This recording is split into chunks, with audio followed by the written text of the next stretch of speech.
Sa loob ng maraming henerasyon, ang mga tao sa iba't ibang panig ng mundo ay namangha sa kwento ng hagdan ni Jacob.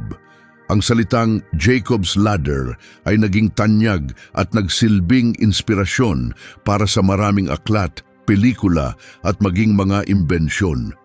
Ngunit saan nga ba nagmula ang salitang ito at bakit ito nananatiling makabuluhan hanggang ngayon? Upang maunawaan ito, kailangan nating bumalik sa aklat ng Genesis, Kabanata 28, kung saan unang lumitaw ang kwento at nagsimula ang impluwensya nito. Si Jacob, na kalaunan ay magiging ninuno ng bansang Israel, ay kailangang tumakas mula sa kanyang kakambal na si Esau. Nagsimula ang kwentong ito sa Genesis Kabanata 25, kung saan nalaman natin na nilinlang ni Jacob si Esau upang ipagpalit ang kanyang karapatan bilang panganay na anak ni Isaac. Dahil sa gutom, ipinagpalit ni Esau ang kanyang mana para sa isang simpleng pagkain. Pagkalipas ng ilang panahon sa Genesis Kabanata 27, mas lumalim pa ang panlilinlang ni Jacob. Nagpanggap siyang si Esau at niloko ang kanilang matandang ama na halos bulag na upang makuha ang basbas na para sana kay Esau. Sa ginawa niyang ito, nakuha ni Jacob ang material at espiritual na pagpapalang nakalaan sa kanyang kapatid. Dahil dito, nagkaroon ng matinding alitan sa pagitan nilang dalawa. Sinasabi sa Genesis 27, ika-41, nagalit si Esau kay Jacob dahil ibinigay ng kanilang ama ang basbas sa kanya. Sinabi ni Esau sa kanyang sarili, "Kapag namatay na ang aking ama at tapos na ang panahon ng pagluluksa, papatayin ko ang aking kapatid na si Jacob." Hindi ito banta lamang, seryoso si Esau. Nang maunawaan ng kanilang ina na si Rebecca ang panganib, pinapunta niya si Jacob sa kanyang kapatid na si Laban upang doon muna manirahan. Inutusan din siya ng kanyang ama na maghanap ng mapapangasawa roon upang makapagsimula muli malayo sa galit ni Esau. Ayon sa Genesis 28:5, pinadala ni Isaac si Jacob sa Paddan Aram kay Laban, anak ni Bethuel na Arameo, at kapatid ni Rebecca, ina nina Jacob at Esau. Nang gabing iyon, habang bumabagsak ang dilim, mag-isa si Jacob sa labas sa ilalim ng mga bituin. Wala siyang dalang anuman kundi isang bato na ginamit niyang unan. Nababalot siya ng guilt sa kanyang nakaraan, kalungkutan sa kasalukuyan at takot sa kinabukasan. Ngunit dito nagsimula ang pagbabago. Sa Genesis 28:10-15 sinabi, umalis si Jacob sa Beersheba at naglakbay patungong Haran. Nang dumating siya sa isang lugar, doon siya tumigil dahil lumubog na ang araw. Kumuha siya ng bato, inilagay sa ilalim ng kanyang ulo at natulog. Napanaginipan niya ang isang hagdan na nakatayo sa lupa at abot hanggang langit. May mga anghel ng Diyos na umaakyat at bumababa roon. Sa tuktok ay nakatayo ang Panginoon na nagsabi, "Ako ang Panginoon, ang Diyos ni Abraham na iyong lolo at ni Isaac na iyong ama. Ibibigay ko sa iyo at sa iyong mga anak ang lupaing ito. Ang iyong lahi ay magiging kasindami ng alikabok sa lupa at kakalat sa kanluran at silangan sa hilaga at timog. Lahat ng bansa sa mundo ay pagpapalain sa pamamagitan ni Jacob at ng kanyang mga lahi." Sinabi pa ng Diyos, "Ako'y kasama mo. Babantayan kita saan ka man magpunta at ibabalik kita sa lupaing ito. Hindi kita iiwan hanggang matupad ko ang lahat ng ipinangako ko sa iyo." Sa bahaging ito ng kwento, naglalakbay si Jacob patungong Syria. Pakiramdam niya ay mag-isa siya at pagod, parang hinahabol ng isang ditiyak na kinabukasan. Ngunit kahit nag-iisa siya, hindi siya tunay na nag-iisa. Kasama niya ang Diyos, gaya ng sinasabi sa Juan 16:32. Nakalakad na siya ng mahigit 40 milya mula Beersheba hanggang Bethel. Sa awa ng Diyos, nakatagpo siya ng tahimik na lugar kung saan siya maaaring magpahinga. Marahil ito ay isang payapang lugar na may lilim ng mga puno. Wala siyang higaan, kaya ginamit niya ang bato bilang unan at natulog sa ilalim ng bukas na kalangitan. Kahit hindi ito kakaiba noon, may isip natin kung gaano ito kahirap, malamig, matigas at hindi komportable. Pagkatapos ng mahabang araw ng paglalakad, ang pagtulog sa lupa ay lalong nakapagpapagod. Walang bubong, walang proteksyon at walang mapagtataguan sakaling may panganib. Alam niyang siya ay isang tumatakas, laging nag-aalala na baka matagpuan siya ng kanyang kapatid. Sa sandaling iyon, lubos siyang walang kalaban-laban, wala siyang kakampi o tagapagtanggol. Ngunit si Jacob, na sanay sa hirap ng paglalakbay, ay buong pusong tinanggap ang mga pagsubok na darating. Pinili niyang maglingkod at magpakumbaba, at tama ang naging desisyon niya. Kahit sa gitna ng kahirapan, nagkaroon siya ng makapangyarihang panaginip, isang pangitain mula sa langit na puno ng kahulugan para sa mga Israelita. Sa kanyang pagtulog, narinig niya ang tinig ng Diyos at nakita ang isang pangitain na nagdulot sa kanya ng kapayapaan. Ipinapakita ng bahaging ito na kapag malayo ang mga mananampalataya sa ginhawa at kasama, kadalasan ay lumalapit ang Diyos upang palakasin sila. Kapag may mga pagsubok habang ginagawa ang tama, mas nagiging malinaw ang tulong ng Diyos. Ang kanyang aliw ay dumarating sa oras na ito'y pinakakailangan. Tingnan natin ng mabuti ang panaginip ni Jacob. Nakita niya ang isang hagdan na umaabot mula lupa hanggang langit. Ang mga anghel ng Diyos ay umaakyat at bumababa roon, at ang Diyos ay nakatayo sa tuktok. Ang hagdang iyon ay sumisimbolo sa dalawang mahalagang katotohanan para sa mga nagnanais mamuhay ng matuwid. Una, may matibay na ugnayan sa pagitan ng langit at lupa. Pangalawa, pinagmamasdan tayo ng Diyos mula sa itaas. Sa pangangalaga ng Diyos, laging may koneksyon sa pagitan ng espiritual na mundo at ng ating karanasan bilang tao.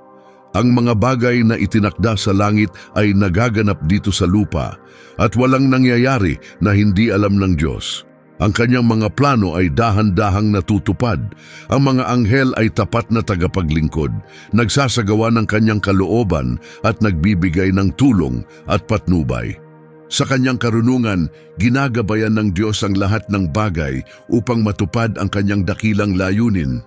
Ang mga anghel ay patuloy na kumikilos, umaakyat upang magulat at bumababa upang sundin ang bagong utos.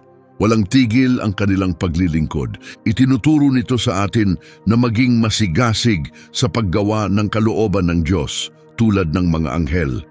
Sinasabi sa awit 103:21, Purihin ang Panginoon, kayong mga anghel niya, malalakas at tapat, na sumusunod sa kanyang mga salita at utos. Ang talatang ito ay paalala na parangalan natin ang Diyos at alalahanin ang katapatan ng mga anghel na buong puso niyang pinaglilingkuran. Purihin natin ang Diyos kasama ng mga nilalang sa langit na tapat na naglilingkod sa Kanya at tumutupad sa Kanyang mga plano nang walang pag-aalinlangan. Ang pangitain ni Jacob ay nagdulot sa kanya ng kapayapaan. Ipinaalala nito sa kanya na hindi siya nag-iisa, na may gabay siyang mapagkakatiwalaan at tagapagtanggol sa kanyang paglalakbay. Kahit iniwan niya ang tahanan ng kanyang pamilya, nakatagpo pa rin siya ng ginhawa sa pag-alam na ang pangangalaga ng Diyos ay nakapaligid sa kanya at ang mga anghel ay nagbabantay sa kanya. Nakaaliw isipin na nang iwan ni Jacob ang lupain ng Canaan at pumasok sa Syria, ang mga anghel na dating nagbabantay sa kanya ay umakyat habang may mga bagong bumaba upang ipagpatuloy ang kanilang pag-aalaga. Malakas ang mensaheng natanggap ni Jacob. Mula sa tuktok ng hagdan, direktang nagsalita sa kanya ang Diyos. Pinagtitibay ang parehong mga pangakong ibinigay noon kina Abraham at Isaac. Sa pagpili niyang sundan ang tapat na landas ng kanyang mga magulang, naging bahagi si Jacob ng banal na tipan at makikibahagi sa mga biyayang kasama nito. Ang mismong lupang kanyang tinulugan ay magiging kanya, ang magiging lupain ng Kanaan na ibibigay ng Diyos. Ang kanyang mga inapo ay magiging di mabilang kasindami ng alabok sa lupa. Kahit tila mahina at walang katiyakan si Jacob noon, ang kanyang kinabukasan ay magiging matatag. Siya ay lalago na parang punong malago na magpapalawak ng impluensya sa lahat ng direksyon. Hindi ito mga hungkag na salita. Ang Diyos mismo ang nagpatibay ng mga pangakong ito at nagbigay kay Jacob ng lakas at pag-asa. Mula sa kanyang lahi ay darating ang ipinangakong tagapagligtas na magdadala ng mabuting balita sa lahat ng pamilya sa daigdig. Ang tagapagligtas na iyon ay si Jesucristo. Siya ang pinakadakilang pagpapala sa lahat na nag-aalok ng pag-ibig at awa sa buong mundo. Anumang pinagmulan ng tao, maaaring tanggapin ng sinuman ang kaloob na ito sa pamamagitan niya.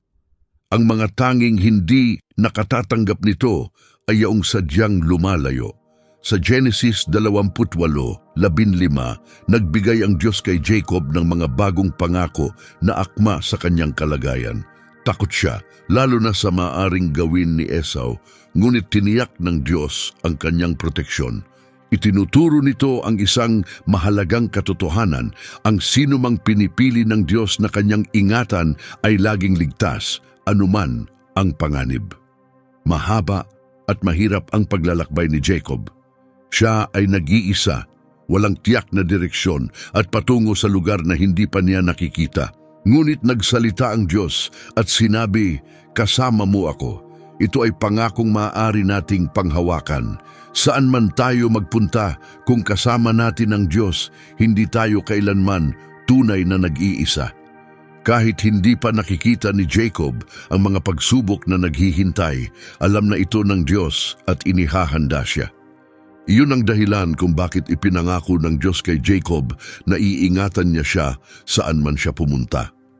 Ipinapakita nito na palaging ibinibigay ng Diyos sa kanyang mga anak ang lakas at ginhawang kailangan nila, hindi lamang para sa kasalukuyan, kundi pati sa mga darating na panahon. Kahit malayo sa tahanan at isang dayuhan sa lupang banyaga, tinanggap ni Jacob ang pangakong isang araw ay makababalik siya. Ipinapakita nito na binabantayan ng Diyos ang kanyang mga anak, hindi lang kapag sila'y umaalis, kundi pati kapag sila'y bumabalik. Kahit maramdaman ni Jacob na siya'y nag-iisa o nakalimutan, pinaalalahanan siya ng Diyos na hindi siya kailanman lalayo sa kanya. Mahalaga itong maunawaan. Kapag minahal ka ng Diyos, hindi ka niya iiwan kahit parang hindi pa natutupad ang kanyang mga pangako. Sinabi kay Jacob na sa takdang panahon ay matutupad ang lahat ng ipinangako ng Diyos. Bawat salitang kanyang binigkas ay magkakatotoo. Hindi tulad ng tao na madalas may pagkakaiba ang salita at gawa. Ang salita ng Diyos ay laging may kasamang pagkilos. Sa Genesis 28, nang magising si Jacob, sinabi niya, "Tunay na naririto ang Panginoon at hindi ko ito namalayan." Labis siyang nabighani at nagsabi, "Kahanga-hanga ang lugar na ito. Ito ay tahanan ng Diyos, ang mismong pintuan ng langit."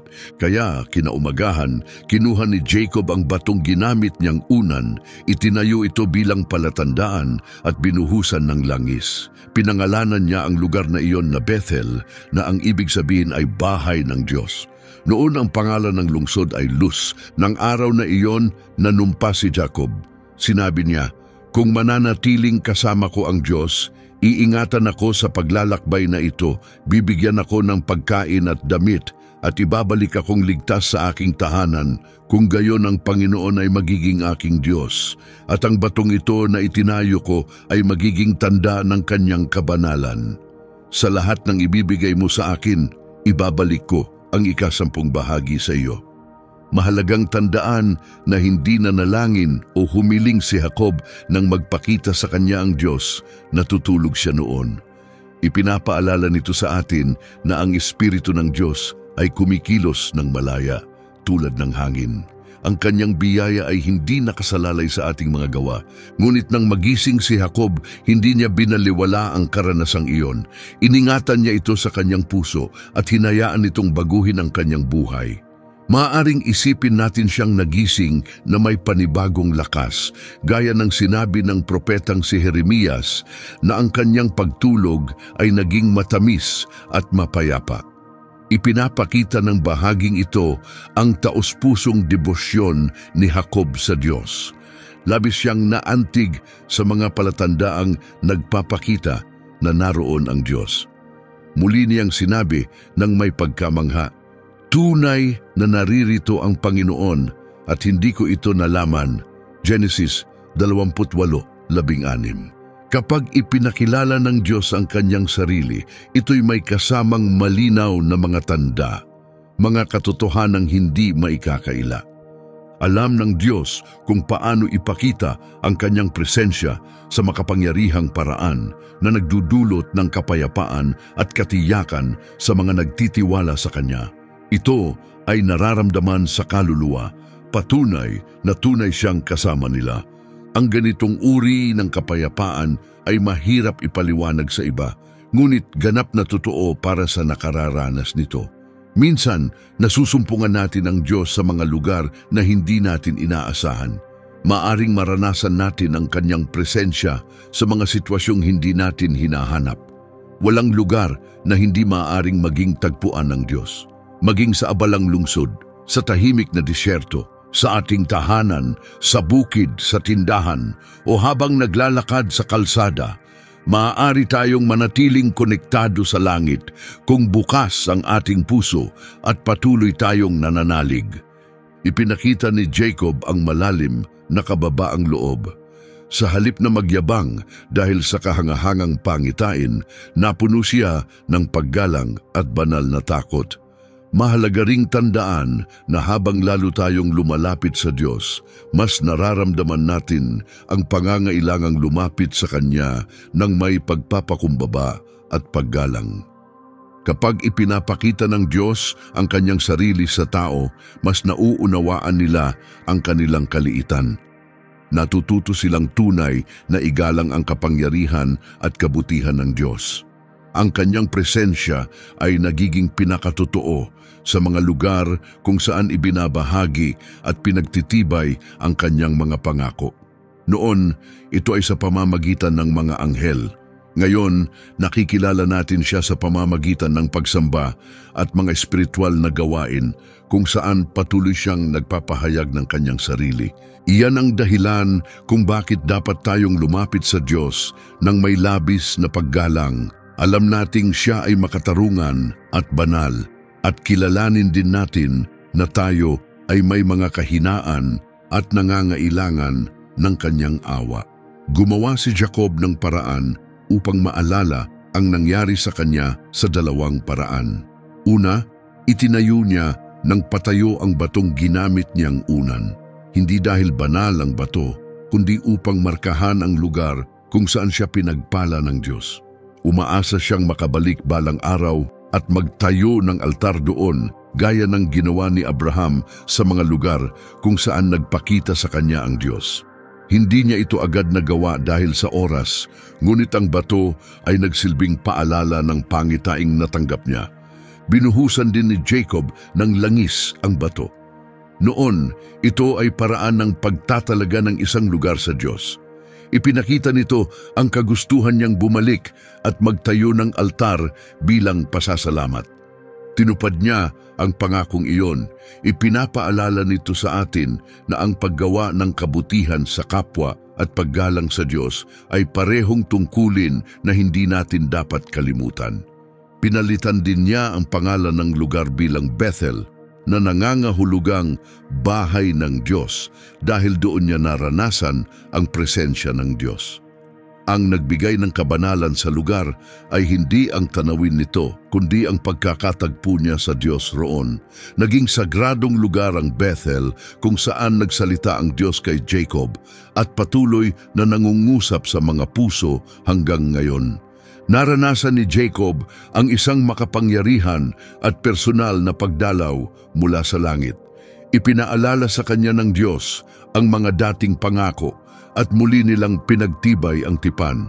Kapag pinaaalala sa atin ng Diyos ang kanyang katapatan, magandang pagkakataon iyon upang sariwain din natin ang ating debosyon. Ang pagtitiwala ni Jacob ay nakabatay sa pangako ng Diyos sa Genesis 28:15, kung saan sinabi ng Panginoon, "Kasama mo ako at iingatan kita." Naniniwala si Jacob na kung sinabi ng Diyos na siya ay magpoprotekta, magbibigay at maghahatid sa kanya ng ligtas pauwi, gagawin niya iyon. Taliwas ito kay Esau na ang iniisip lamang ay ang mana mula sa kanilang ama. Maaari nating gayahin si Jacob sa pamamagitan ng pagpapahintulot sa mga pangako ng Diyos na hubugin ng ating mga pag-asa at hangarin. Nabuhay si Jacob ng may kababaang loob at natutong makontento sa simpleng mga bagay. Ang pagkakaroon lang ng pagkain at kasuotan ay sapat na sa kanya. Kahit ipinangako ng Diyos sa kanya ang malaking pamana, hindi siya naghahangad ng marangyang buhay. Ang pagiging kontento sa kaunti ay isang likas na ugali na tinutulungan ng biyaya ng Diyos. Ang mga taong maraming pag-aari ay hindi naman laging mas masaya kaysa sa mga may kaunti. Kapag natugunan na ang kanilang mga pangunahing pangangailangan, ang sobra ay naiipon o naibibigay, ngunit hindi iyon garantiya ng kaligayahan. Kung binibigyan tayo ng Diyos ng higit sa ating kailangan, dapat tayong magpasalamat at gamitin iyon upang maglingkod sa Kanya. At kung sapat lamang ang meron tayo, dapat pa rin tayong maging masaya at mapagpasalamat.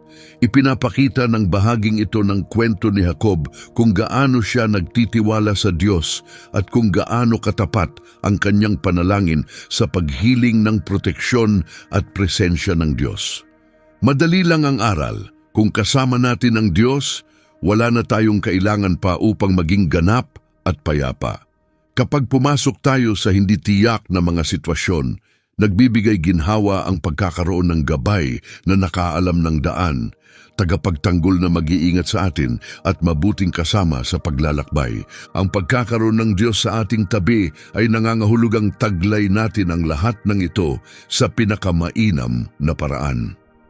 Ipinapakita rin ng kwentong ito ang kahalagahan ng katapatan sa Diyos sa pamamagitan ng tipan. Kahit sa panahon ng kakulangan, gaya ng kawalan ng pagkain o kasuotan, hinihikayat tayong huwag lumayo sa Kanya. Sa halip, ang bawat kabutihang ipinapakita niya ay dapat maglapit sa atin sa Kanya. Ang bawat pagpapala ay paalala upang mas tumibay ang ating pananampalataya. Sa ganitong diwa, gumawa si Jacob ng mga personal na panata upang ipakita ang kanyang pasasalamat at debosyon. Una, ipinangako niyang mananatili roon ang batong itinayo niya hanggang siya'y makabalik ng ligtas. Sa pagbabalik niya, magiging lugar ito ng pagsamba, isang bahay ng Diyos na may altar na itatayo bilang parangal sa Kanya. Pangalawa, nangako si Jacob na palaging susuportahan ang bahay ng Diyos. Sisiguruhin niyang hindi mauubusan ng handog ang altar. Upang magawa ito, nangako siyang ibabalik sa Diyos ang 10% ng lahat ng kanyang matatanggap para sa altar o para sa mga mahihirap na tinutulungan din ng Diyos. Makikita natin na kapwa sina Abraham at Jacob ay nagbigay ng 10% ng kanilang pag-aari sa Diyos. Tila ito ay patnubay na mula sa Diyos mismo. Itinuturo ng bahaging ito na parangalan natin ang Diyos sa pamamagitan ng ating mga ari-arian sapagkat ang pagbabalik ay isang paraan ng taos-pusong pasasalamat sa mga biyayang natanggap natin. Ang pagbibigay ng 10% o tithes ay magandang paraan ng pagpapakita ng ating katapatan at pagsuporta sa gawain ng Diyos sa mundo. Gayunman, nakabatay ito sa kakayahan ng bawat isa at sa kung gaano tayo pinagpala ng Diyos. Ang makapangyarihang karanasan ni Jacob ay kahalintulad ng naranasan ni Abraham sa Genesis 15. Nakakatuwang isipin na halos kasing edad ni Jacob si Abraham nang iwan niya ang kanyang tahanan upang sundin ang tawag ng Diyos patungo sa bagong lupain. Kahit ginamit ni Jacob ang pandaraya upang makuha ang basbas ng pamilya, nais ng Diyos na maunawaan niya ang mas malalim na katotohanan. Pinili si Jacob upang ipagpatuloy ang mga pangakong ibinigay kay Abraham, kabilang ang pangako ng dakilang bansa, ngunit ang kapangyarihang maganap ito ay hindi nasa kanya. Ang Diyos ang may kontrol, hindi si Jacob. Lahat ay mangyayari sa oras at paraan ng Diyos. Aabutin ng panahon bago tuluyang maunawaan iyon ni Jacob. Ang kaisipang ito ay nasasalamin sa pangitain ni Jacob sa kanyang panaginip. Ngunit ano nga ba ang kahulugan ng pangitaing iyon? Kawili-wiling banggitin na tinukoy ito ni Jesus sa kanyang pakikipag-usap kay Nathanael. Nangyari ito matapos makilala ni Nathanael si Philip na nakatuklas ng isang kamangha-manghang bagay. Nakilala ni Philip si Jesus at sabik niyang ibinahagi ang natuklasan. Agad siyang pumunta kay Nathanael at diretsong sinabi na tagpuan na niya ang ipinangakong Mesyas, ang tinukoy ni Moises at ng mga propeta, si Jesus na taga Nazaret. Ngunit nagduda si Nathanael. Ang Nazaret ay isang mahirap at di kilalang bayan sa Galilea, kaya mahirap paniwalaang doon magmumula ang Mesiyas. Patuloy na umikot sa isip ni Nathanael ang tanong hanggang sa tuluyan siyang nagsalita. Sa Juan 1:44 hanggang 46, tinanong niya, "May mabuti bang maaring magmula sa Nazareth?" Hindi siya pinagtalunan ni Philip. Sa halip, simple lamang niyang sinabi, "Halika at tingnan mo." Alam niyang ang pinakamabisang sagot sa pagdududa ay ang personal na karanasan ng isang tao kay Jesus. Sa Juan 1:47, habang papalapit si Nathanael, sinabi ni Jesus tungkol sa kanya, "Narito ang isang tunay na Israelita, isang anak ni Jacob na walang daya o pagkukunwari sa kanya." Nakagulat ang sinabi ni Jesus dahil hindi pa sila kailanman nagkita. Gayunman, alam niya si Nathanael ng lubos. Nabigla si Nathanael na may isang taong hindi niya kilala ang nakapagsalita ng may ganoong katiyakan tungkol sa kanya. Higit pa roon, habang tahimik na nakaupo si Nathanael sa ilalim ng puno ng igos, ganap na natatabunan ng makakapal na sanga at dahon, nakita siya ni Jesus. Walang ibang makakakita sa kanya, ngunit nasilip ni Jesus hindi lang ang mga dahon, kundi pati ang laman ng kanyang puso. Sa Juan 1:49 hanggang 51, sumagot si Nathanael, "Guro, ikaw ang anak ng Diyos. Ikaw ang hari ng Israel." Sumagot si Jesus, "Naniniwala ka dahil sinabi kong nakita kita sa ilalim ng puno ng igos? Makikita mo ang mga bagay na higit pa rito." Pagkatapos ay sinabi niya, "Tandaan mo ito, makikita mong bukas ang langit at ang mga anghel ng Diyos ay umaakyat at bumababa sa anak ng tao." Ito ay malinaw na pagtukoy sa panaginip ni Jacob. Ipinapakita na si Jesus ang tunay na tulay sa pagitan ng langit at lupa. Ano nga ba talaga ang nangyari sa sandaling iyon sa pagitan ni Jesus at Nathanael? Tinanggap ni Nathanael ang paanyayang, "Halika at tingnan mo," at nagbago ang lahat sa kanya. Binigyan siya ni Jesus ng napakagandang papuri, kinilala ang kanyang katapatan at kabutihan. Habang lumalapit si Nathanael, nagsalita si Jesus ng mga salitang pagpapala. Sinabi niya ito ng hayagan sa harap ng iba, "Tingnan ninyo, narito ang isang tunay na Israelita." Hindi lang tinanggap ni Jesus si Nathanael, pinarangalan niya ito. Pinuri ni Jesus si Nathanael hindi upang palakihin ang kanyang ego o purihin siya ng walang dahilan, kundi dahil alam niya ang kababaang loob ng lalaki. Marahil may halong pagdududa o mababang pagtingin sa sarili. Ayon sa kasulatan, si Nathanael ang isa sa pinakanagduda sa lahat ng unang ipinakilala kay Jesus.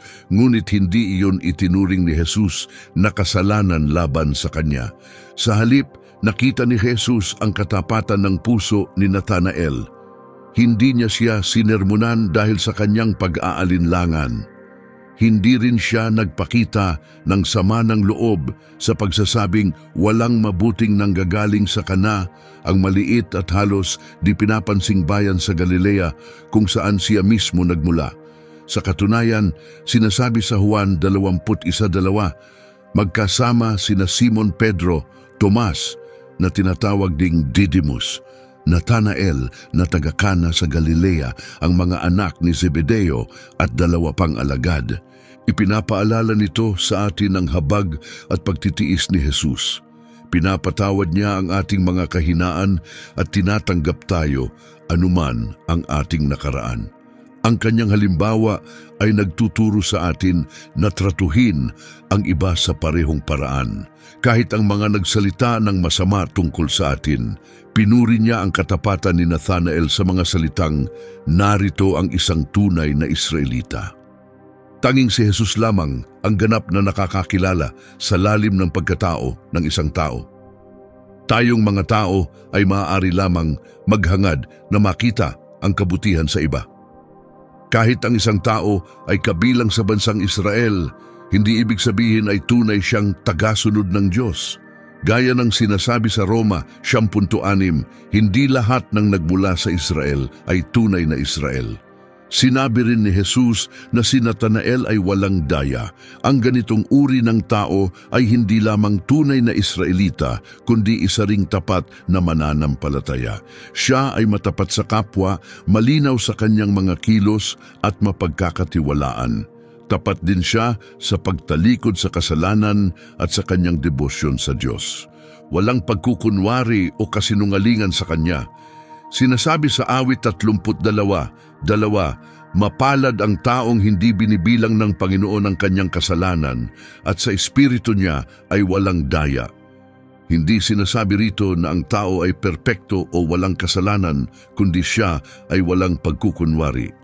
Maaring magkamali o makalimot siya, ngunit hindi siya peke. Hindi siya nagre-rebelde sa Diyos nang may masamang layunin, at kahit nahihirapan siya, hindi siya nagpapanggap. Tapat siyang nagsisikap mamuhay ng may katapatan. Sinabi ni Jesus, tingnan ninyo ang Israelitang ito. Isa itong paanyaya na mapansin si Nathanael, matutunan ng kanyang katapatan at ma-inspire sa kanyang halimbawa. Noong panahong iyon, ang relihiyosong sistema ay binahiran ng pagkukunwari ng mga eskriba at mga pariseo. Kaunti na lamang ang mga tunay na tagasunod ng Diyos. Ang mga nanatiling tapat ay parang mga bihirang hiyas, buhay na patotoo ng biyaya ng Diyos. Katulad sila ni Job sa kanyang katapatan sa gitna ng pagsubok. Tumangi si Nathanael sa karamihan dahil dito at tumugon si Jesus sa pamamagitan ng pagpapakita ng kanyang banal na kaalaman sa nakaraang debosyon ni Nathanael. Nang magsalita si Jesus sa kanya ng may kabaitan, nagulat si Nathanael at ipinakita ng kanyang reaksyon ang tunay na kababaang loob. Hindi niya inangkin ang papuri o naging mapagmataas. Sa halip, nanatili siyang mapagpakumbaba. Ang kababaang iyon ang patunay ng kanyang pagiging totoo. Sa huli, kilala tayo ni Jesus ng mas malalim kaysa sa pagkakakilala natin sa ating sarili. Hindi natin ganap na malalaman ang nasa puso ng isang tao batay lamang sa panlabas na anyo. Ngunit walang natatago kay Kristo. Nakikita niya ang lahat ng malinaw. Kung ganito niya tayo kakilala, dapat din nating hangarin na makilala siya ng tunay. Sinasabi sa Hebreo 4:12-13, ang salita ng Diyos ay buhay at makapangyarihan, mas matalas pa sa alinmang tabak na may 2 talim. Tumatagos ito hanggang sa pagkahati ng kaluluwa at espiritu, ng mga kasukasuan at buto, at inihahayag ang mga iniisip at layunin ng puso. Walang nilikha na nakatago sa Diyos. Lahat ay lantad at nakahandog sa Kanya na ating panagutan. Nang sinabi ni Jesus, bago ka patawagin ni Philip, nakita, ipinakita niya ang kanyang banal na kalikasan. Tanging Diyos lamang ang may ganap na kaalaman sa bawat tao at bawat pangyayari. Sa buong buhay niya, paulit-ulit na ipinakita ni Jesus ang ganitong uri ng banal na kaalaman bilang patunay kung sino siya. Ipinropesya ng mga propeta na ang Mesyas ay magkakaroon ng pambihirang espiritual na karunungan. Kanyang makikilala ang katapatan ng puso ng tao, hindi sa panlabas na anyo, kundi sa kung ano ang tunay na nasa loob. Sinasabi sa Isaias 11:2-3, ang Espiritu ng Panginoon ay sa Kanya, ang Espiritu ng karunungan at pag-unawa, ng payo at lakas, ng kaalaman at takot sa Panginoon. Siya ay malulugod sa pagkatakot sa Panginoon at hindi siya hahatol batay sa nakikita ng mga mata o sa naririnig ng mga tainga. Ang karunungan ni Jesus tungkol kay Natanael ay katuparan ng propesiyang iyon. Sa 2 Timoteo 2:11, ipinapaalala sa atin, ang matatag na pundasyon ng Diyos ay nananatiling matibay na may ganitong tatak. Nakikilala ng Panginoon ang sa Kanya at ang bawat tumatawag sa pangalan ng Panginoon ay dapat umiwas sa kasamaan. Ibig sabihin, kilala na ni Jesus si Nathanael bago pa man siya makilala nito. Nang sabihin ni Jesus na nakita niya si Nathanael sa ilalim ng puno ng igos, tinutukoy niya ang isang pribadong sandali, isang karanasang si Nathanael lamang ang makauunawa. Akala ni Nathanael na walang nakakakita sa kanya, ngunit nakita siya ni Jesus, at ang nakita niya ay nakapagbigay sa kanya ng kasiyahan. Malamang na sa ilalim ng puno ng igos, nananalangin si Nathanael, nagmumuni-muni o nakikipag-usap ng tao sa Diyos. Maaaring iyon ang sandaling naging mahalagang punto sa kanyang espiritual na buhay, katulad ng pagninilay ni Isaac sa parang. Marahil iyon ang oras na lubos niyang inialay ang sarili sa Diyos. Ang ginawa niya ng lihim ay piniling kilalanin ni Kristo ng hayagan, parang gantimpala. Ang pag-upo sa ilalim ng puno ng igos ay madalas na sumasagisag ng kapayapaan, katahimikan at isang pusong payapa, ang tamang kalagayan para sa taimtim na panalangin at pakikipag-ugnayan sa Diyos.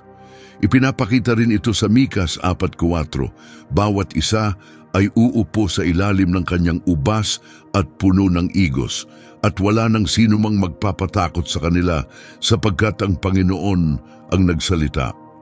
Si Nathanael ay isang tunay na Israelita, isang taong nananalangin at nakikipagbuno sa Diyos ng palihim gaya ni Jacob sa Genesis 32:24. Hindi siya gaya ng mga nagdarasal lang sa publiko para magpanggap. Pansinin din kung paano tumubo ang kanyang pananampalataya. Sa simula, nagduda siya kay Jesus, ngunit matapos ang pagkikita nilang iyon, nawala ang lahat ng pagdududa. Ang pusong minsang mapagduda ay naging ganap na nananampalataya. Ang tagpo sa ilalim ng puno ng igos ay naging sandali ng pagbabago. Mahalagang tandaan na sa biyaya ng Diyos, kayang mapagtagumpayan ng pananampalataya ang alinlangan at kalituhan. Hindi na niya tinanong kung may mabuti bang maaaring magmula sa Nazareth. Ngayon, naniniwala na siya na si Jesus na taga Nazareth ay ang pinakadakilang kabutihan at pinili niyang sumunod sa kanya. Hindi siya nag-atubiling ipahayag ang kanyang paniniwala. Ang kanyang mga salita ay taos-pusong pagpapahayag ng pananampalataya at ang kanyang paghanga ay para kay Jesus. Tinawag niya muna siyang Rabbi, isang katawagan ng mga Hudyo para sa mga iginagalang nilang guro. Si Jesus ang pinakadakilang guro sa lahat at tayong lahat ay tinatawag upang matuto mula sa kanya. Pagkatapos, ipinahayag ni Nathanael na si Jesus ay anak ng Diyos, isang makapangyarihang pagkilala. Sa awit 2:7, sinasabi, "Ipahahayag ko ang utos ng Panginoon. Sinabi niya sa akin, ikaw ang aking anak. Ngayon ako'y naging iyong ama." Kahit nasaan yung tao si Jesus, taglay niya ang banal na karunungan, kaalaman sa puso ng tao at sa mga bagay na malayo at nakatago. Nakilala ito ni Nathanael at siya'y naniwala. Pagkatapos ay sinabi niya, "Ikaw ang hari ng Israel, ang ipinangakong hari na matagal na naming hinihintay." Kung si Jesus ang anak ng Diyos, siya rin ang karapat-dapat na tagapamahala ng kanyang bayan. Sa pagpapahayag na iyon, ipinakita ni Nathanael na siya ay isang tunay na Israelita, isang taong buong pusong kumikilala at nagpapasakop sa hari. Tumugon si Jesus sa pamamagitan ng pagpapalalim sa pananampalataya ni Nathanael. Sa Juan 1:50 hanggang 51, marahan niyang pinalakas ang bagong mananampalataya. Laging mahabagin si Jesus sa mga nagsisimula pa lamang sa pananampalataya. Gaya ng sinasabi sa Mateo 12:20, ang marupok na tambo ay hindi niya babaliin at ang nag-aapoy na mitsa ay hindi niya papatayin hanggang sa magtagumpay ang katarungan. Nalugod si Jesus sa mabilis at taus-pusong tugon ni Nathanael at sinabi, "Naniniwala ka dahil sinabi kong nakita kita sa ilalim ng puno ng igos." Natuwa siya na kahit maliit na tanda ng kanyang banal na kaalaman ay sapat upang gisingin ang ganong katinding pananampalataya. Ipinapakita nito na bukas at handa na ang puso ni Nathanael. Kung wala iyon, hindi sana siya agad naniwala. Ipinapakita nito ang karangalan kay Kristo at ang kapangyarihan ng kanyang biyaya kapag ang isang tao ay tumutugon ng may pananampalataya sa unang pagkakataon na siya ay makilala. Pagkatapos, nangako si Jesus ng higit pang dakilang mga bagay, mga patunay ng kanyang pagkakakilanlan bilang Mesyas. Makikita ni Nathanael ang mga kamangha-manghang tanda kabilang ang mga himala at maging ang pagkabuhay na muli. Tinawag ni Jesus ang kanyang sarili na anak ng tao, isang pamagat na madalas niyang gamitin. Bagaman tinawag siya ni Nathanael na anak ng Diyos at hari ng Israel, pinili ni Jesus ang pangalang nagbigay diin sa kanyang kababaang loob at pagiging tao. Sa paggawa nito, pinaalalahanan niya si Nathanael na huwag maghintay ng isang haring magarbo o makapangyarihan sa politika. Siya ay nasa anyong mapagpakumbaba, ngunit ang kanyang sinabi ay kamangha-mangha. Sinabi niya, "Makikita mong bukas ang langit at ang mga anghel ng Diyos ay umaakyat at bumababa sa anak ng tao." Makikita nila ang mga anghel na umaakyat at bumababa sa anak ng tao. Sa pamamagitan ni Hesukristo, muling nabuksan ang ugnayan sa kalangitan at naibalik ang koneksyon sa pagitan ng nasa itaas at nasa ibaba. Gaya ng nakita ni Jacob sa kanyang panaginip, si Kristo ang ating espiritual na hagdan, ang tulay sa pagitan ng langit at lupa, na nagbibigay daan sa patuloy na gawaing makaanghel para sa mga sumasampalataya. Alam ng mga Kristiyano na ang panaginip ni Jacob ay sagisag ni Jesus, ang tagapamagitan na bumaba upang muling ayusin ang nasirang ugnayan ng tao at Diyos. Ang kasalanan ang nagdulot ng pagkakahiwalay, ngunit si Jesus ang tulay na nagdugtong muli. Sinasabi sa Roma 5:1-2, "Ngayong tayo'y itinuring na matuwid sa pamamagitan ng pananampalataya, tayo'y may kapayapaan sa Diyos sa pamamagitan ng ating Panginoong Hesukristo. Sa pamamagitan niya, tayo'y nagkaroon ng daan patungo sa biyayang ito kung saan tayo ngayon ay nakatayo, at nagagalak tayo sa pag-asang makabahagi sa kaluwalhatian ng Diyos." Tulad ng hagdan sa pangitain ni Jacob, bumaba si Jesus mula sa langit patungo sa lupa sa ganap na pagsunod sa plano ng Diyos. Bilang inapo ni Jacob, tinupad niya ang mga pangakong matagal nang ibinigay at binuksan ang daan upang maranasan natin ang buhay na walang hanggan sa langit. Ang tugon ni Jacob sa panaginip ay nagpapakita na marahil noon niya unang tunay na pinaniwalaan ng Diyos. Mahalagang maunawaan na hindi natanggap ni Jacob ang pangitaing iyon dahil sa kanyang sariling kabutihan. Hindi dahil sa kanyang mga gawa, kundi dahil sa katapatan ng Diyos sa kanyang tipan kay Abraham at sa kanyang mga lahi. Si Jacob ang naging ikatlong tao sa pamilya na nakatanggap ng ganitong pangako. Para sa kanya, Ito marahil ang unang pagkakataong narinig niya ang tinig ng Diyos ng personal. Hanggang noon, ang Diyos ay nagsasalita lamang kina Abraham at Isaac, ngunit ngayon, siya mismo ang direktang nangusap kay Jacob. Sa tradisyong Hudyo, ang panaginip ni Jacob ay hindi lamang tungkol sa isang hagdan, kundi higit pa rito, isang banal na eskalator kung saan tuloy-tuloy na umaakyat at bumababa ang mga anghel. Ang tuktok ng hagdan ay sumasagisag sa langit, ang tahanan ng Diyos. Sa karanasang ito, binigyan si Jacob ng sulyap sa espiritual na mundo at sa papel niya sa plano ng Diyos. Pagkagising niya, tumugon si Jacob sa pamamagitan ng isang panata, ipinangakong ibibigay sa Diyos ang ika-10 bahagi ng lahat ng matatanggap niya.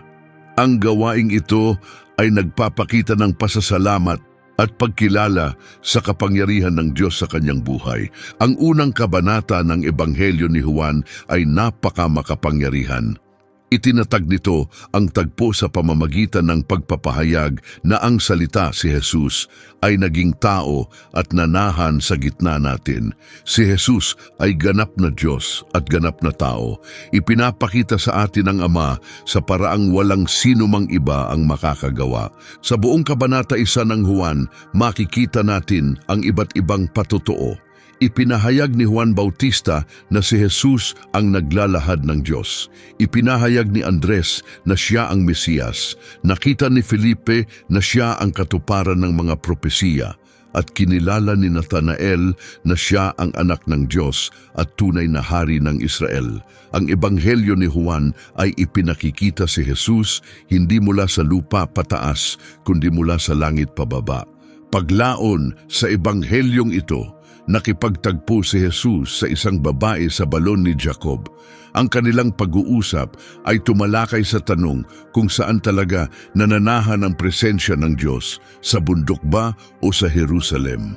Ngunit sa pamamagitan ni Jesus, hindi na mahalaga ang lugar. Siya mismo ang koneksyon, ang presensya at ang katuparan ng mga pangako ng Diyos. Ipinakita ni Jesus ang kanyang malalim na pagkaalam sa babae sa balon.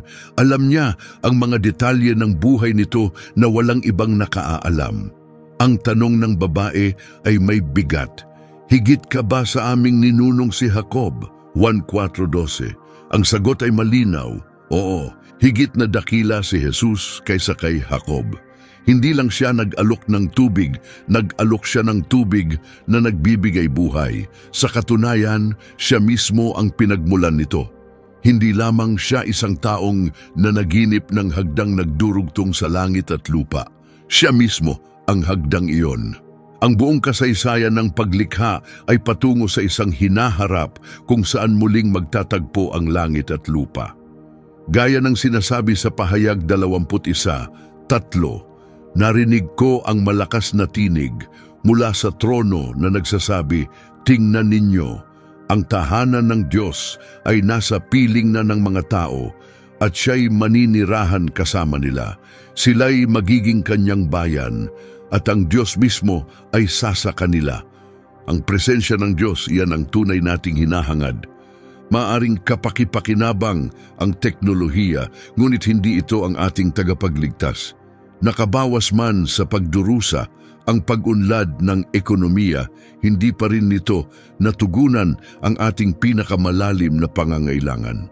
Mas konektado tayo ngayon kaysa dati, ngunit mas hati pa rin. Sagana tayo, ngunit espiritual na hungkag. Nagtayo tayo ng sarili nating mga hagdan, ngunit wala itong patutunguhan.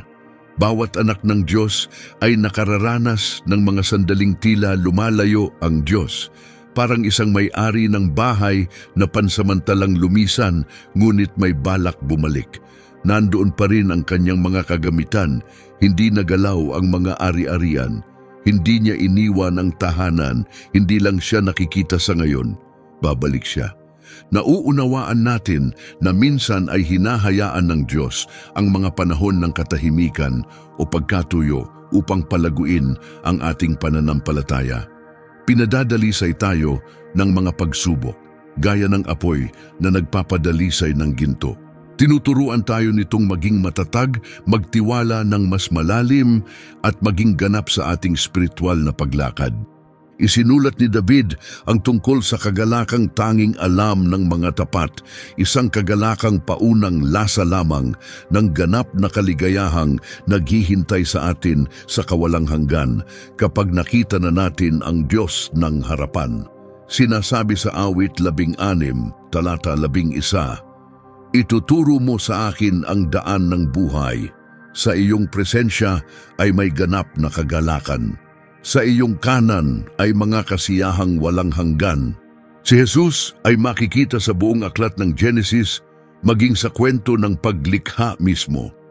Isa sa pinakamakapangyarihang katotohanan sa bagong tipan ay na si Jesus ang mismong daan kung saan nilikha ang buong sansinukob. Alam ito ng mga unang alagad. Sa Juan 1 nababasa natin, walang anumang nalikha na hindi sa pamamagitan niya. Hinikayat ni Jesus ang mga tao na pag-aralan ang mga kasulatan. Ipinapakita na ang mga ito ay nagpapatotoo tungkol sa Kanya. O, pati na ang lumang tipan. Habang binabasa natin ito, dapat nating hanapin ang mga palatandaan niya, ang Kanyang anino, ang Kanyang larawan. Siya ang ganap na katotohanan at mararamdaman ang Kanyang presensya sa bawat pahina. Ang hagdan ni Jacob ay nag-iiwan ng ilang makapangyarihang aral. Una, kumikilos ang Diyos sa pamamagitan ng mga taong may kahinaan. Mga taong tulad ni Jacob. Lahat tayo ay nagkamali at nagkulang, ngunit hindi hinihingi ng Diyos na tayo'y maging perpekto, at ito ang nagbibigay ng pag-asa. Nang unang makatagpo ni Jacob ang Diyos, bata pa ang kanyang pananampalataya. Sa mga sumunod na taon, patuloy pa rin siyang nanlilinlang at kumukuha ng kapakinabangan sa iba. Gayunman, hindi siya iniwan ng Diyos. Sa paglipas ng panahon, naging matuwid siyang lalaki. Sa pagtatapos ng kanyang buhay, siya ay kinilala dahil sa kanyang matatag na pananampalataya, gaya ng binanggit sa Hebreo 11:21. Pangalawa, ang mga plano ng Diyos ay laging higit kaysa sa atin. Sa kanyang kabataan, mas nagtitiwala si Jacob sa sariling diskarte kaysa sa direksyon ng Diyos. Pangatlo, nais ng Diyos ang ating pansin. Nakikisalamuha siya sa atin sa mga paraang personal at naaayon sa kung sino tayo. Maaaring hindi natin maranasan ang mga panaginip o himala gaya ni Jacob o Moises, ngunit alam ng Diyos kung paano mangusap sa ating mga puso.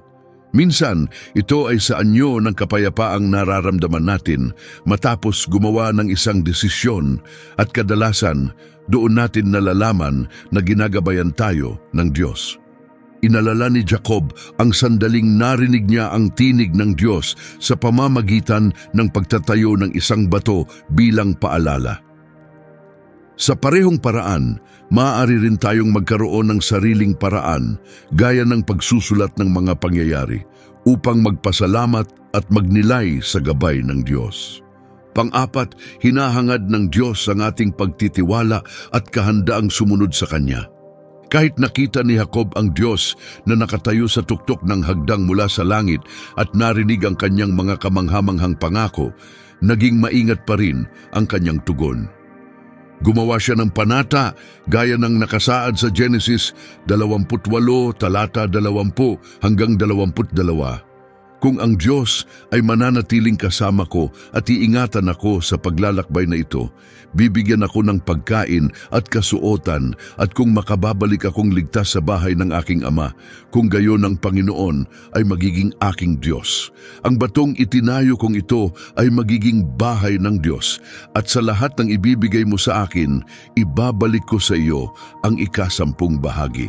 Sa kabila ng kahangahangang karanasang ito, hindi pa rin lubos na ipinagkatiwala ni Jacob ang kanyang sarili sa Diyos.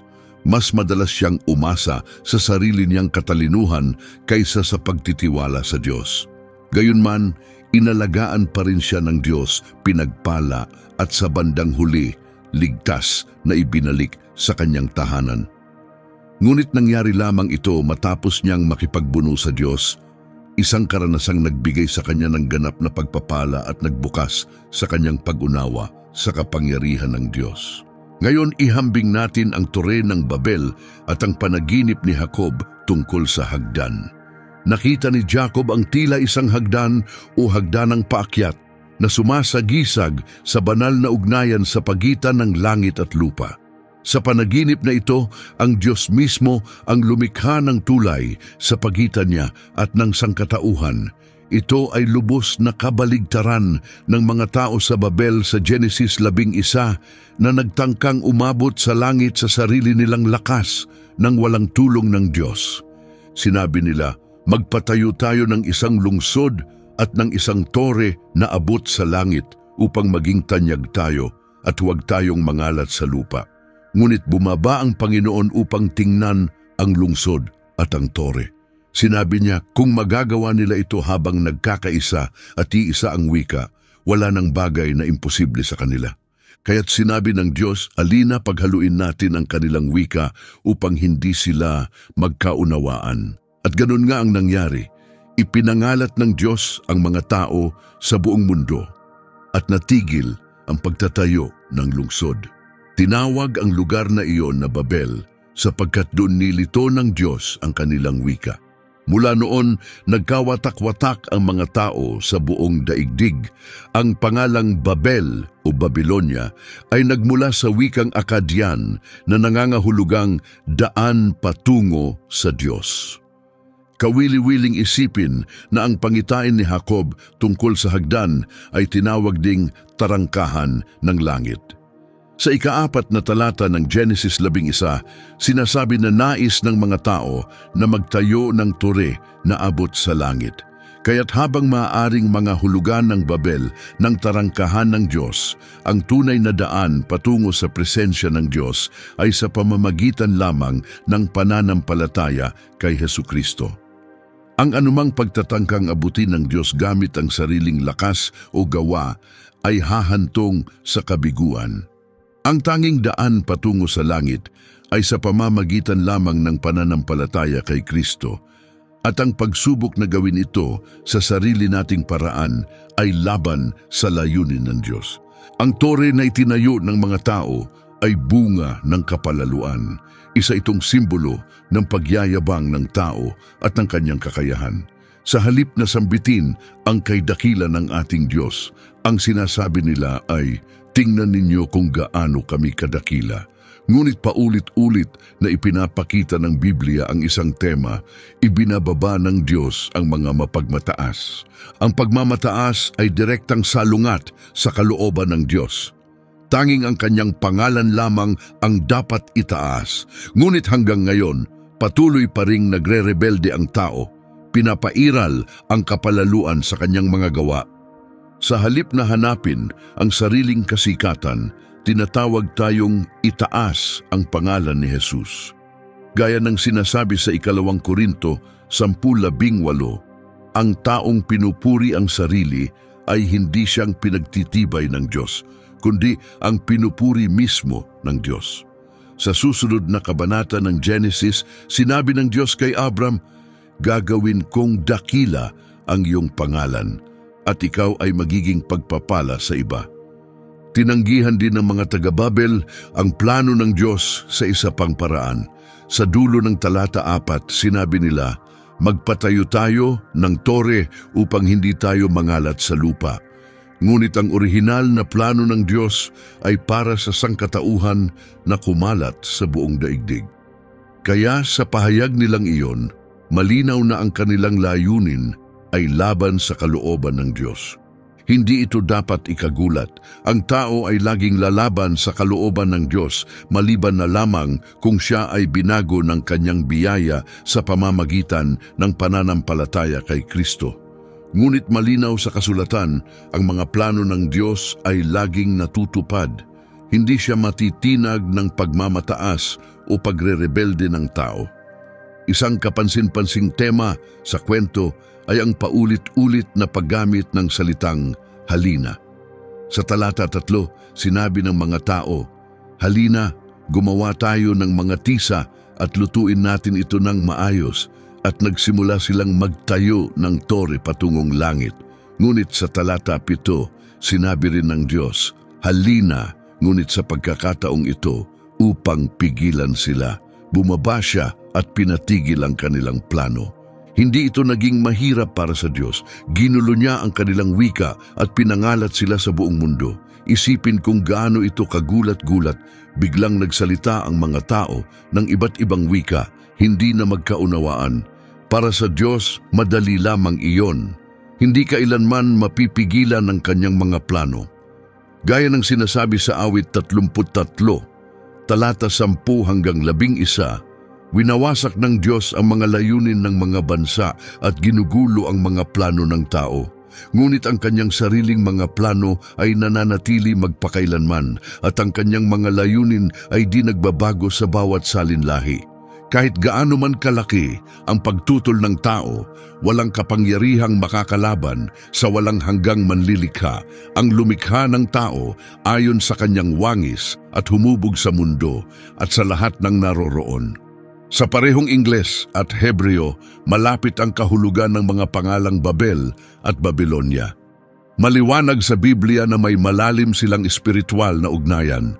Ang Babylonia ay kumakatawan sa pagre-rebelde ng sangkatauhan laban sa Diyos. Isa sa pinakamalinaw na halimbawa nito ay si Haring Nabucodonosor ng Babylonia sa panahon ni Daniel. Ipinagyabang niya ang kadakilaan ng kanyang kaharian, ngunit pinababa siya ng Diyos, pinatira bilang parang hayop hanggang sa tuluyan niyang makilala na ang pinakamataas na kapangyarihan ay nasa Diyos, na siyang namumuno sa lahat ng bansa at nagbibigay ng kapangyarihan sa sino mang kanyang nais. Daniel 4:2. Madalas lumitaw ang Babylonia sa banal na kasulatan. Nagsimula ito sa Genesis 11 sa pagtanggi ng mga tao sa plano ng Diyos dahil sa kanilang kapalaluan. Mula roon, patuloy na lumilitaw ang Babylonia sa lumang tipan at bagong tipan bilang sagisag ng pagsuway sa Diyos at sa kanyang bayan. Ang Babylonia ay sumisimbolo sa lahat ng tiwali at bulok sa mundong ito. Sa pahayag Kabanata 17 at 18, ibinahagi ni Apostol Juan ang isang pangitain kung saan inilarawan ng Babylonia bilang ina ng lahat ng kasamaan, puno ng karumihan at pagre-rebelde. Detalyado ring ipinakita kung paano ito hahatulan ng Diyos. Sinasabi sa pahayag 18:21 hanggang 24 na ang Babylonia, simbolo ng pagmamataas at kasalanan ng tao, ay ganap na mawawala. At sa espiritual na pananaw, ang bawat isa ay kabilang lamang sa dalawang lungsod, ang Babylonia o ang bagong Jerusalem, ang marilag na lungsod na inihanda ng Diyos para sa mga nananampalataya kay Jesus at naligtas sa pamamagitan ng kanyang biyaya. Mahalagang maunawaan ang pagkakaiba ng dalawang simbolikong lungsod na ito, dahil bawat isa ay humahantong sa magkaibang walang hanggang destinasyon. Tingnan natin ang kanilang pinagmulan at ang mga pinaninindigan nila. Ang ugat ng Babylonia ay nagmula kay Nimrod na binanggit sa Genesis 10:10. Siya ang apo ni Ham, ang anak ni Noe na nakaranas ng kaparusahan dahil sa kanyang pangungutya sa ama matapos ang moral na pagkadapa ni Noe. Ipinapakita ng mga kwentong ito ang dalawang pananaw tungkol sa kaligtasan. Ang unang landas ay nakabatay sa pagsisikap ng tao, ang pagtatangkang maabot ang Diyos sa sariling kakayahan. Ang ikalawang landas ay kumikilala na tanging ang Diyos lamang ang nagbibigay ng daan. Itinuturo ng kasulatan na si Jesus mismo ang katuparan ng hagdan ni Jacob. Siya ay bumaba mula sa langit sa pamamagitan ng plano ng Diyos. Ipinanganak mula sa lahi ni Jacob upang iligtas tayo. Sa pamamagitan niya, tinatanggap tayo sa buhay na walang hanggan sa langit. Kaya paano natin maisasabuhay ang mga aral na ito sa ating pang-araw-araw na buhay? Sa Biblia, madalas mangusap ang Diyos sa mga tao sa pamamagitan ng panaginip, nagbibigay ng karunungan at patnubay sa kanilang mga gagawin. Sa ating panahon, nangungusap pa rin ang Diyos sa iba't ibang paraan.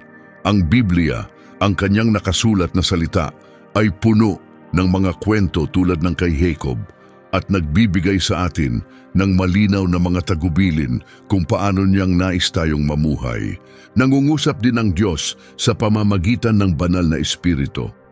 Naririnig natin ang kanyang tinig kapag tayo'y nananalangin, nakikinig ng mga mensahe o awiting papuri, nakikipag-usap sa kapwa mananampalataya o tahimik na nagbubulay-bulay sa Kanya. Ngunit hindi sapat na pakinggan o basahin lamang ang sinasabi ng Diyos, kailangan din nating isabuhay ito. Ipinapaalala ng kwento ni Jacob na kahit tayo ay nagkukulang o hindi lubos na nagtatapat, hindi tayo iniiwan ng Diyos.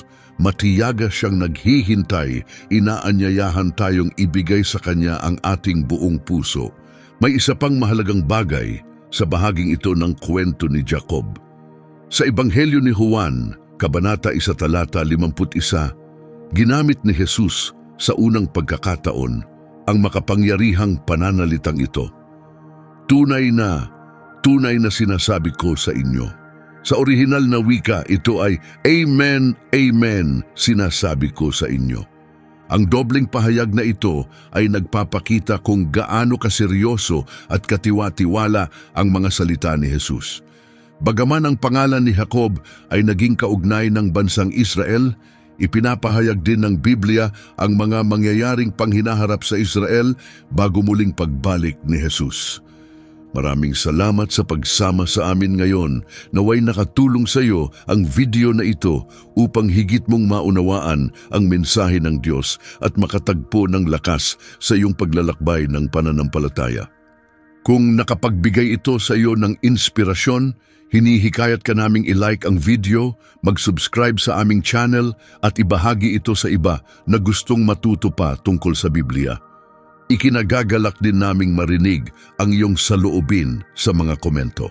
Sabihin sa amin kung ano ang pinakatumimo sa iyo o magmungkahi ng mga paksang biblikal na nais mong aming talakayin sa mga susunod na video. Hanggang sa muli, naway ang pag-asang dala ng muling pagkabuhay ni Kristo at ang kapangyarihan ng Diyos laban sa kamatayan ay magbigay sa iyo ng lakas at kapayapaan. Pagpalain ka nawa ng Diyos.